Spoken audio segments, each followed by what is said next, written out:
Hey guys, welcome back to AFK Journey. In today's video, they just put up on Discord is where I saw it.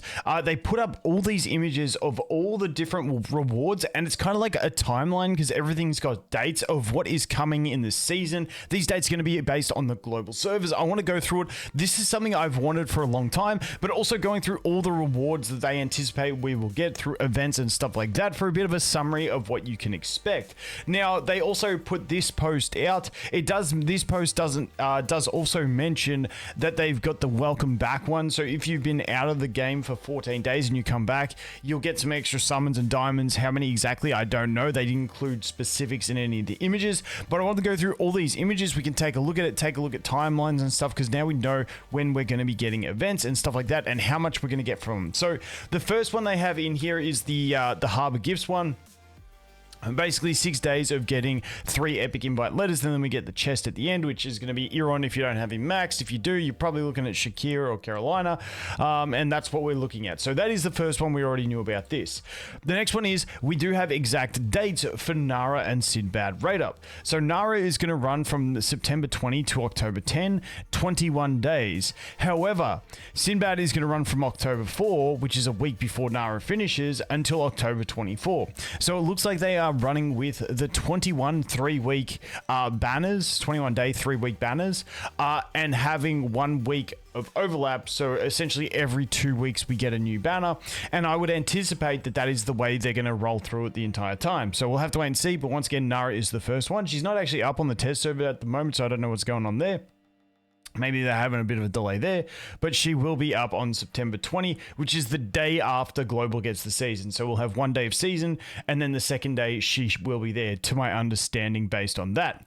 Now, moving on from that, the next thing we have is they include the Primal Lord. Begins on day 15 after the server enters the season and ends after the Lord is killed.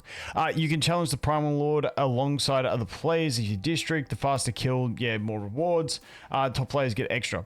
Now, I think this is only going to be the one Primal Lord, because we did see in the sneak peeks that we had we had 2 Primal Lords.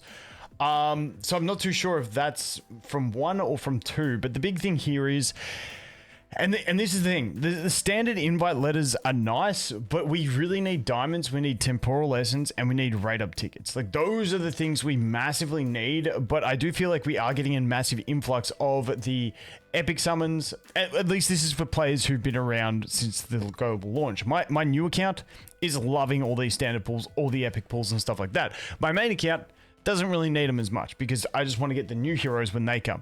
But we do have to pay attention to that, because temporal essence, diamonds, and rate ups are going to be the big thing. But we are getting flooded with other summons to go ahead and finish off some of those other characters as well. Moving on from that, we do have the Angler's Log, which is ongoing right now over on the test server that I've been showing you guys. Basically, you do get a title, but the 20 epic invite letters. Sorry, not epic. I don't even know why I said epic. But the 20 invite letters, the standard ones, normal summons are going to be there. Really easy to get. They've made some massive adjustments to the fishing and the way the fishing apps actually operates. It's a lot quicker now. Like, you no longer wait for the fish to go dab, dab, dab, donk.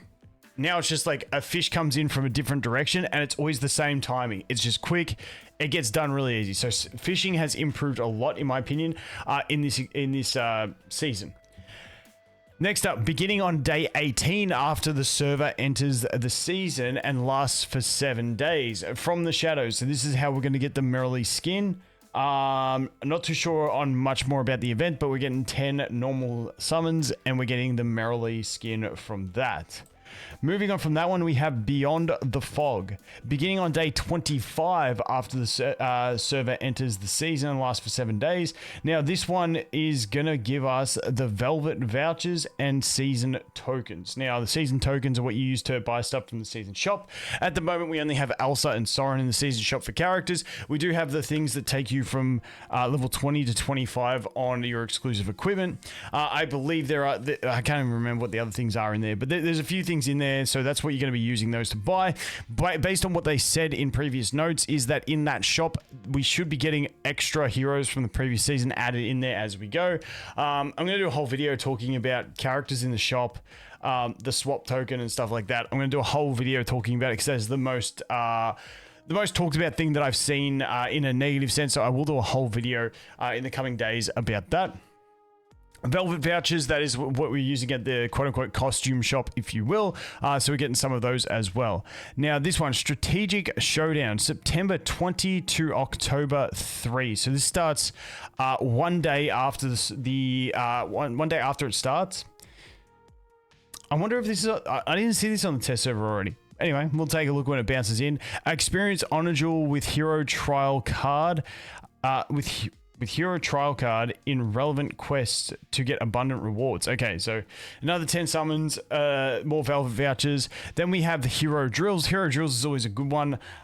Get those Omni Acorns. Only 15 Temporal Essence. I'd love to see that creep up, but still not too bad. That's from September 27, so about 8 days after the start of the season is when we can expect Hero Drills to pop up over there. Then we go into this one. So the Crystal Clash, as always, we get the 5 Stellar Crystals, 15 Temporal Essence. Those are the two main things we are looking at from there. Stellar Crystals, the other thing, obviously, we really want to get heaps of. We want to get heaps of diamonds, Stellar Crystals, and rate up tickets and Temporal Essence. Those are the things I think we are all needing a lot. And based on that Pioneer server, now they've put Nara's like big upgrade to her exclusive equipment on the plus 15, whereas for 4 faction heroes it used to be on the plus 5 or the plus 10, and then it was just the Celestial Hypergeans, they'd put it at the plus 15. Now Nara's is on the plus 15, which gives us an even more need to get more Temporal Essence in the game, so we'll see how that goes. Then we have the Labyrinth quest. We know what this one is. This one's pretty standard. That doesn't come until October 14, so that is about a month after the bit less than a month after the start of the season. That's going to give us those 15 summons and the title essence along with some Velvet vouchers. Honestly, I'd really love diamonds over Velvet vouchers. I'm not too stressed on skins and stuff like that myself, but hey, it is what it is. And then moving on to this one, they go through some other season modes. The season handbook, first month's worth of rewards. I don't know if any of these are the spent ones or whether these are, because this just says total rewards. So I'm not too sure if they're including spending in here. Season Legend Trial. First month rewards. We get 24 summons and 60 temporal. Not too bad. And then it says total rewards is 36 and 120, which isn't too bad at all. But maybe there's something that refreshes after the month, or maybe they just forecast how far they expect players to get in the first month. I'm not too sure on the whole first month and then total rewards. And the total I'm tipping would be so like it's not like you get the 24 summons and then another 36. 36 is the total, but you get 24 of them in the first month. That's how I'm reading it. We'll have to wait and see.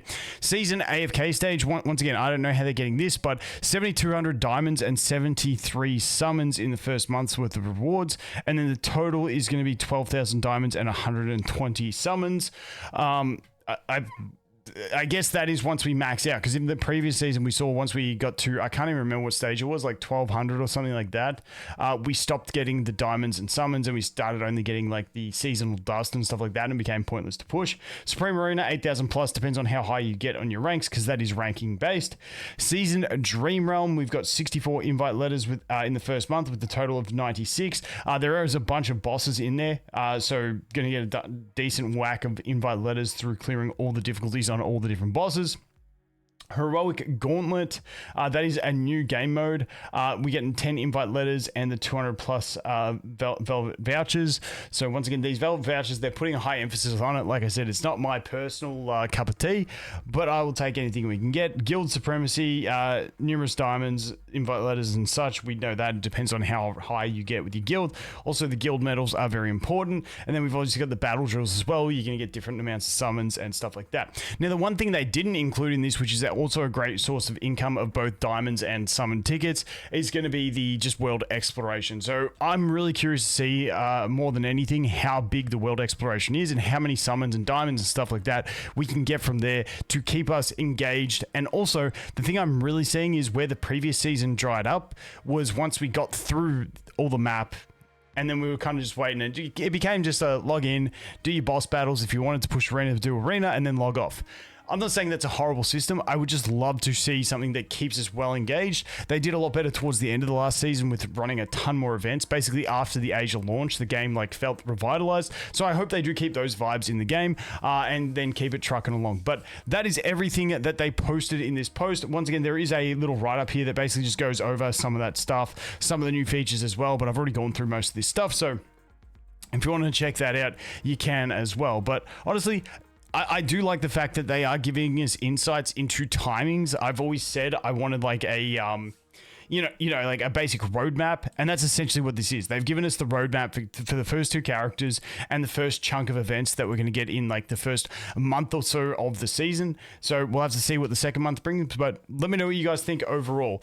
In general, like I said, for my new account, I love this because I still need to get the base heroes to the Mythic Plus, Supreme Plus, and so on. So any amount of normal summons and epic summons are huge for me on my new account on the test server. However, my main account, the only thing I really need is Temporal Essence, raid up tickets or diamonds, and Stellar and the crystals. That's pretty much the main things because those are the three, the raid up summons.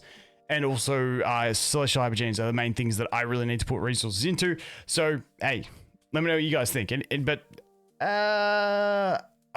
you know what? I'm really curious now. I might do this tomorrow when we get the new day open on the map. I'm curious to see how much you get in the map, because normally when the map opens, each map section, you get either 500 or 1,000 diamonds from the story quest. Then we got all the chests. You normally get 3 or 4 of the big chests. We have a corrupt creature. That doesn't give diamonds, but it gives the things.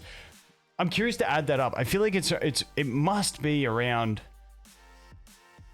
I want to say 2,000 to 4,000. But you also do some AFK stage pushing. Hey, I don't know. Maybe I'll add it up, but let's face it, I'll probably be too lazy. Anyway, guys, that is going to be it for this one. Let me know what your thoughts are on all of this stuff. And as always, thanks for watching. Hope you have an awesome day, and I look forward to seeing you in the next one. Cheers.